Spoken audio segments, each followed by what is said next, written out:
క్రీస్తు నామములో మీ అందరికీ శుభములు. నేటి ధ్యాన వాక్యము కొరింథీయులకు రాసిన మొదటి పత్రిక 10వ అధ్యాయము 11వ వచనము. ఈ సంగతులు దృష్టాంతములుగా వారికి సంభవించి యుగాంతమందున్న మనకు బుద్ధి కలుగుటకై రాయబడటానికి కారణాలను గురించి ఇక్కడ మనం చూస్తున్నాం. ఈ లోకంలో ఒక రచయిత తన యొక్క కళాన్ని పట్టుకుని ఒక బుక్ రాస్తే దానికి ఒక ఉద్దేశం ఉంటుంది.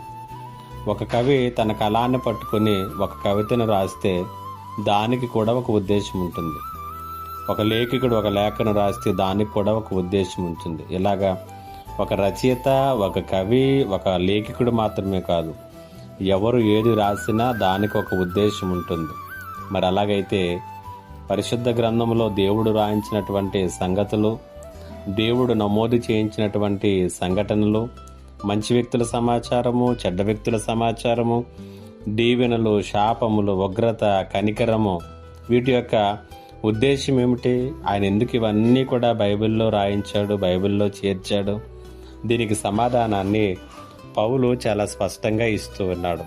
కొరింథీయులకు రాసిన మొదటి పత్రిక 10వ అధ్యాయం 11వ వచనంలో పౌలన్న మాట ఏంటంటే, ఈ సంగతులన్నీ కూడా దృష్టాంతములుగా వారికి సంభవించాయి, యుగాంతముందున్న మనకు బుద్ధి కలుగుటకై వాటన్నిటినీ కూడా రాయబడ్డాయి అనేటువంటి సంగతిని మనం చూస్తున్నాం.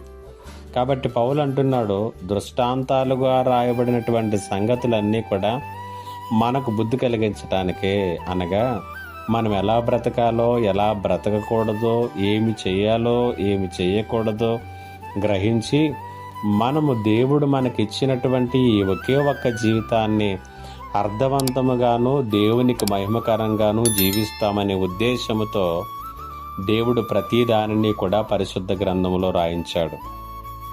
చాలామంది కొందరు ఈ సత్యాన్ని అర్థం చేసుకోలేక బైబిల్ని ఒక చెడ్డ పుస్తకంగానో, ఒక బూతు పుస్తకంగానో దాన్ని చూపించేటటువంటి ప్రయత్నం చేస్తున్నారు. ఎంత మాత్రమునో కూడా అది చెడ్డ పుస్తకం కాదు, బూతు పుస్తకము అసలే కాదు.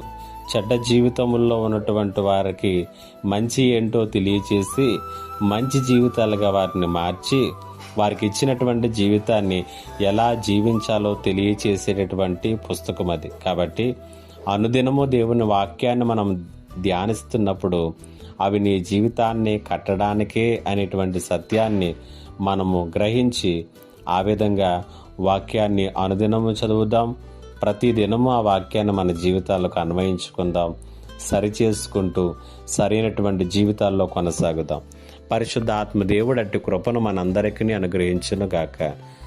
ఆమేన్. ప్రార్థన. మా గొప్ప దేవుడైన తండ్రి, నీకు వందనాలు, స్తుతులు, స్తోత్రాలు. ఈ మాటల చేత ప్రతి ఒక్కరిని కూడా బలపరచమని, నీ వాక్యాన్ని చదువుతున్నప్పుడు అది మా కొరకే, మా జీవితాలు నిర్మించటం కొరకే అనేటువంటి సత్యాన్ని అర్థం చేసుకుని కృప దయచేయమని యేసయ్య నామములో అడిగి వేడుకొనిచున్నాను తండ్రి. ఆమేన్.